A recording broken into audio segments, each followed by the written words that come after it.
Hello friend, जैसा कि NCERT ने नया सिलेबस लाया है जिसमें क्लास 10, क्लास 12 के मैथ में केस स्टडी एक नया पैटर्न ऐड किया गया है जिसमें 2 क्वेश्चन केस स्टडी के रहेंगे और हर क्वेश्चन में 5 ऑब्जेक्टिव क्वेश्चन रहेंगे जो एक एक नंबर का रहेगा। और ये डिफरेंट पैटर्न लाया गया है जो कि अब तक सीबीएसई ने कभी इस पैटर्न को यूज नहीं किया है। लेटेस्ट पैटर्न है, नया है, किसी बुक में केस स्टडी नहीं अवेलेबल है। तो मैं आपको आज केस स्टडी के कुछ क्वेश्चंस डील करने जा रहा हूँ, बताने जा रहा हूँ, ताकि आप समझ पाएं कि ये जो नया पैटर्न केस स्टडी का आया है वो किस टाइप का होगा, कैसे क्वेश्चन पूछे जाएंगे। आजकल के जो ट्रेंड है नया, जो बच्चों में क्यूरियोसिटी बहुत ज़्यादा बढ़ गई है कि केस स्टडी कैसे वो डील करें, किस टाइप का क्वेश्चन आएगा। 5 जो क्वेश्चन पूछे जाएंगे वो एक केस से रिलेटेड पूछे जाएंगे, वो केस कैसा होगा और उससे किस टाइप का डेराइव्ड क्वेश्चंस उनसे होंगे। एक क्वेश्चन के साथ मैं आपको समझाना चाह रहा हूँ। एक क्वेश्चन मैं केस स्टडी का ले रहा हूँ, जैसे क्वेश्चन लिख रहा हूँ, ए शॉपकीपर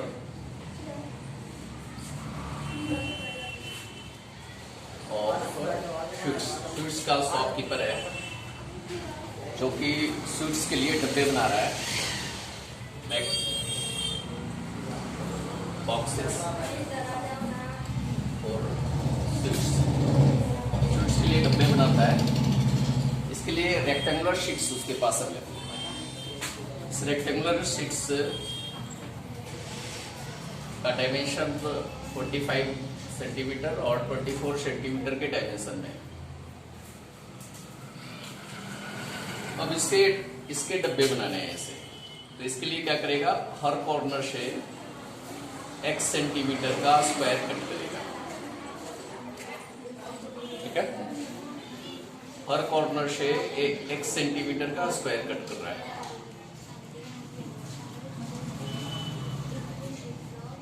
फिर इस कॉर्नर को फोल्ड करके, चारों कॉर्नर को फोल्ड करके वो डब्बा बना रहा है। डब्बा किस टाइप का, अगर चारों कॉर्नर फोल्ड होगा तो इस तरीके का डब्बा बन जाएगा।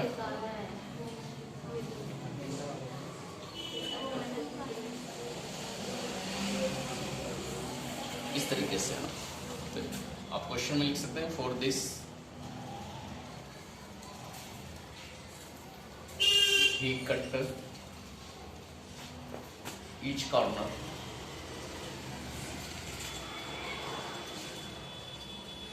of rectangular shape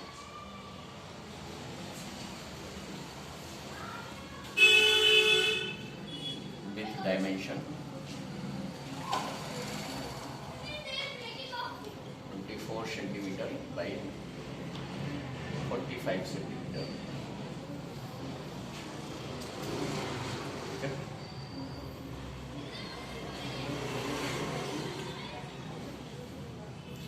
अब एक कट करके क्या बना दिया, एक बॉक्स बना दिया। ये टॉप की तरफ से ओपन बॉक्स होगा। ठीक है, जैसे हम कोई एक एग्जांपल ले लें, ये पेज है, इसको फोल्ड करके चारों तरफ से x हाइट फोल्ड करके एक बॉक्स बन जाएगा। तो ये बॉक्स बन गया। अगर इसका हाइट का देखें तो ये हाइट x हाइट फोल्ड हुआ है, तो इसकी हाइट तो x हो जाएगी। x लेंथ इधर से माइनस हुआ, x लेंथ इधर से माइनस हुआ, तो 45 में से 2x माइनस हो जाएगा। मतलब इसका लेंथ देखेंगे तो 45 माइनस 2x हो जाएगा। इसका ब्रेथ का देखें 24 सेंटीमीटर है, तो ये भी 24 माइनस 2x हो जाएगा। x लेंथ इधर माइनस हुआ, x लेंथ इधर माइनस हुआ, तो लेंथ आपका 45 माइनस 2x हो जाएगा L, और B आपका 24 माइनस 2x हो जाएगा। ठीक है, अब इसमें एक पहला क्वेश्चन एराइज हो सकता है कि find volume of rectangular box.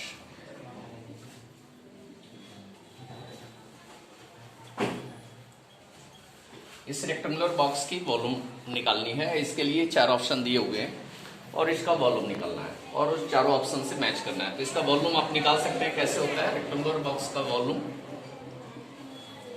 LBH होता है। L हमारे पास 45 - 2x है, B 24 - 2x है और हाइट अपना x हो गया है। अगर इसको मल्टीप्लाई कर दें तो मल्टीप्लाई होके 45 × 24 1080 आएगा, 45 × 2 90 और 24 × 2 48 138 आ जाएगा, प्लस 4x² × x। मतलब वॉल्यूम की वैल्यू आई 1080x minus 138x² plus 4x³। अगर हमारे पास 4 ऑप्शन दिए हुए हैं, पहला ऑप्शन है 1080x plus 138x² plus 4x³ B option है 1080 minus 138x plus 4x², C option है 1080x minus 138x² plus 4x³। इस तरह से और ऑप्शन दिए हुए हैं तो आप देखेंगे कि तीसरा ऑप्शन सही होगा। इस तरह से एक 1 मार्क्स का क्वेश्चन अराइज हो सकता है इसमें कि इसका वॉल्यूम फाइंड करना। दूसरा क्वेश्चन अराइज हो सकता है, क्योंकि हम 12th क्लास का केस स्टडी डिस्कस कर रहे हैं तो डेरिवेटिव से रिलेटेड क्वेश्चन इस पे अराइज हो सकता है। हमने वॉल्यूम निकाल दिया है। अब इस पे सेकेंड क्वेश्चन अराइज होगा कि इसका फर्स्ट डेरिवेटिव वेनिस कब करेगा, 0 कब होगा। तो सेकेंड क्वेश्चन पे आते हैं। सेकेंड क्वेश्चन है इसका अराइज होता है at what values of x first derivative of v with respect to x vanishes मतलब 0 हो जाना। तो v तो हमारा आ चुका था पिछले ही केस में। तो एक केस स्टडी का मतलब है कि जितने भी क्वेश्चन अराइज होंगे, अगर सेकंड क्वेश्चन अराइज होगा तो फर्स्ट क्वेश्चन के फॉलो ऑन में होगा, सक्सीड करेगा। मतलब फर्स्ट क्वेश्चन का जो रिजल्ट आया है उसको यूज करके हमें सेकंड क्वेश्चन का जवाब देना है। तो सारे एक दूसरे से लिंक्ड होंगे क्वेश्चन।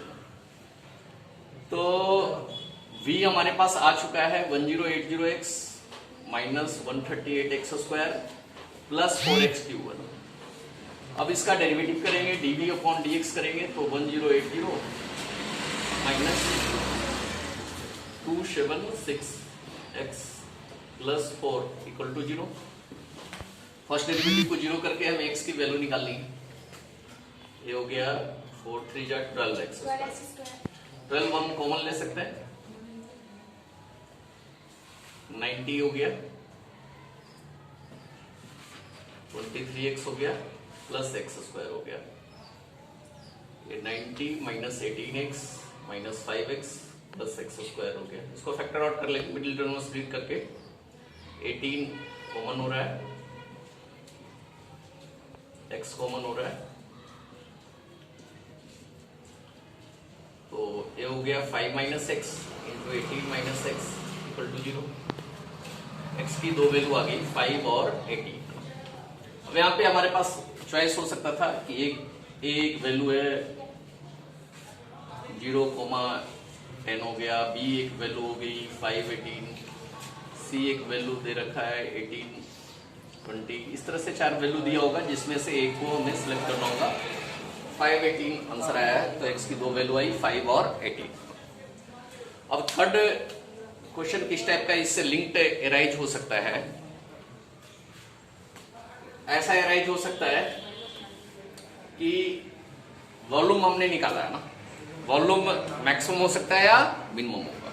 x की दो वैल्यू है, इसमें से किसी एक वैल्यू पे वॉल्यूम मैक्सिमम होगी और दूसरे वैल्यू पे वॉल्यूम मिनिमम होगी। अब चूंकि शॉपकीपर है, लालची है, ये चाहेगा कि उसको ज्यादा से ज्यादा वॉल्यूम का बॉक्स मिले। ऐसा डायमेंशन चूज करना चाहेगा जिसपे उसकी जो मिठाइयाँ है वो ज्यादा से ज्यादा उसमें एडजस्ट हो जाए। तो नेचुरल सी बात है, चूंकि प्रैक्टिकल बेस्ड क्वेश्चन है तो मैक्सिमम वॉल्यूम सिलेक्ट करना चाहेगा। तो थर्ड क्वेश्चन जो राइज होगा कि find At what value of x volume will be maximum? Third question ऐसा अरेंज हो सकता है. At what value of x v will be maximum? Maximum और मिनिमम का कंसेप्ट हम नॉर्मल केसेस में पढ़ चुके हैं. दो तरीके से मैक्सिमम मिनिमम निकालते हैं. एक फर्स्ट डेरिवेटिव मेथड होता है और एक सेकंड डेरिवेटिव मेथड होता है. दोनों में से कोई सा मेथड यूज करके हम इसकी मैक्सिमम वैल्यू निकाल सकते हैं. आसान सेकंड डेरिवेटिव होता है तो हम सेकंड डेरिवेटिव यूज कर रहे हैं.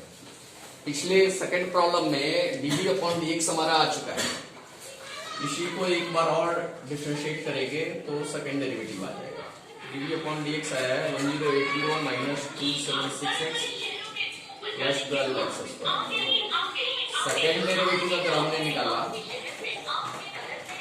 Minus 276 plus 24x equal to 0 नहीं है ना. इस पे हमें चेक करना पड़ेगा. x की ऑलरेडी दो वैल्यू आ चुकी है 5 और 18. हम चेक करेंगे कि इसकी वैल्यू 5 पे पॉजिटिव है या नेगेटिव है और 18 पे पॉजिटिव है या negative. d2 upon dx² at x equal to 5 हमने पुट किया. क्या आएगा 276 प्लस 24 इंटू 5. एक्स की वैल्यू हमने 5 पुट किया. ये आ गया minus 276 plus 120 minus 156 less than 0 आ गया. जैसा कि हम जानते हैं कि v मैक्सिमम तब होगा जब उसका डबल डेरिवेटिव नेगेटिव होगा. अगर डबल डेरिवेटिव नेगेटिव होगा तो v की वैल्यू मैक्सिमम होगी. डबल डेरिवेटिव पॉजिटिव होगा तो v की वैल्यू मिनिमम होगी. तो ये लेस देन 0 आया. इसका मतलब v is maximum at x equal to 5. अब यहाँ पे चार ऑप्शन दिए हो सकते हैं. ए ऑप्शन 18 हो गया, बी ऑप्शन 10 हो गया, सी ऑप्शन 12 हो गया, डी ऑप्शन 5 हो गया. तो आप डी को टिक कर सकते हैं कि x इक्वल टू 5 पे वॉल्यूम की मैक्सिमम वैल्यू होगी. 5 क्वेश्चन एक केस स्टडी में रहने. ये 3 क्वेश्चन हो गए. चौथा क्वेश्चन क्या हो सकता है कि maximum volume x equal to 5 पे. चौथा हो सकता है कि मैक्सिमम वॉल्यूम होगा क्या, उसकी वैल्यू क्या होगी.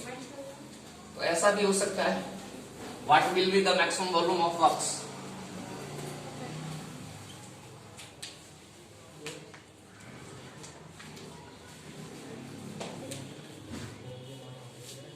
Maximum volume of box. Maximum volume क्या होगा. रेडी. तो maximum volume of box find करना है ना. v हमारे पास था, v आया था, v की वैल्यू आई थी 4x³ माइनस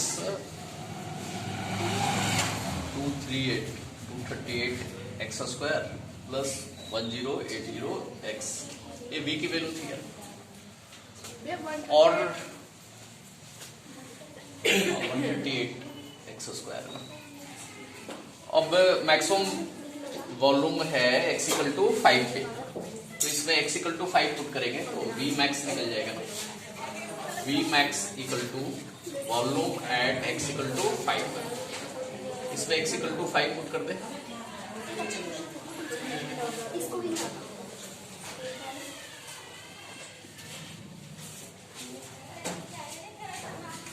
ए हो जाएगा 500. ये हो जाएगा 64 69 इंटू 10 इंटू 5. ये हो जाएगा 5400. ठीक है. ये हो गया 500.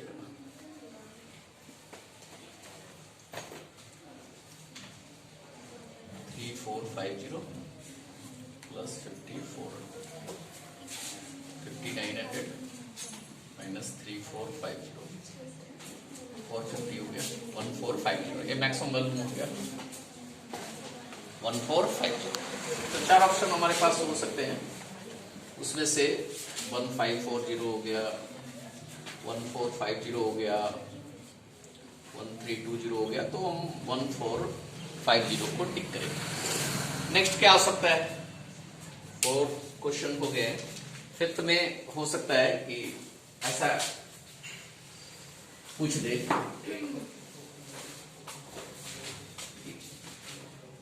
5th क्वेश्चन में हो सकता है कि find value of x at second derivative of b, d2 by b upon dx square vanish करेगा। ऐसा हो सकता है कि d2 b upon dx square 0 कब पे होगा। तो d2 b upon dx square की वैल्यू आप निकाल चुके हैं, यहाँ रखे d2 b upon dx square की वैल्यू है -276 plus 24x equal to 0। 24x equal to 276, x की वैल्यू हो जाएगी 276 डिवाइड बाई 24। कैंसिल आउट कर दे, डिवाइड करेंगे 24 से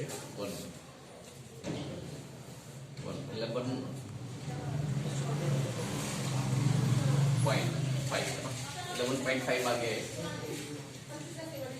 सेंटीमीटर। वॉल्यूम का यूनिट होगा क्यूबिक सेंटीमीटर सीसी। तो इस तरह से बहुत सारे ऑप्शन हो सकते हैं। 12.5, 10.5, 15 सेंटीमीटर, 11.5। तो आप 11.5 सेंटीमीटर को टिक कर सकते हैं। जैसा कि आपने देखा कि हमने एक क्वेश्चन लिख दिया था, एक शॉपकीपर आपका मिठाई के लिए बॉक्स बनाना चाहता है और उसको ये प्रॉब्लम अराइज हो सकती है, तो ऐसे सॉल्यूशन उसको मिल सकता है। इसी तरीके से बहुत सारे केस स्टडी के प्रॉब्लम बनाए जा सकते हैं और पेपर में आएंगे। आपको तैयार रहना होगा कि इसमें अभी एक स्टूडेंट बोल रहे थे कि आपने तो 2-3 चैप्टर को मिक्सिंग कर दिया, तो प्रॉब्लम ऐसे ही आएंगे जिसमें एक या एक से ज्यादा 2-3 चैप्टर मिक्स होके भी आ सकते हैं। आपको इसके लिए पहले से तैयार रहना होगा। अगले वीडियो में हम कुछ और केस स्टडी के क्वेश्चन आपको अपलोड करने जा रहे हैं। धन्यवाद। चैनल को सब्सक्राइब करें, लाइक करें और ज्यादा से ज्यादा इस वीडियो को शेयर करें। मैं राजीव पटेल, मैथोसी गुरु, आप लोग को धन्यवाद।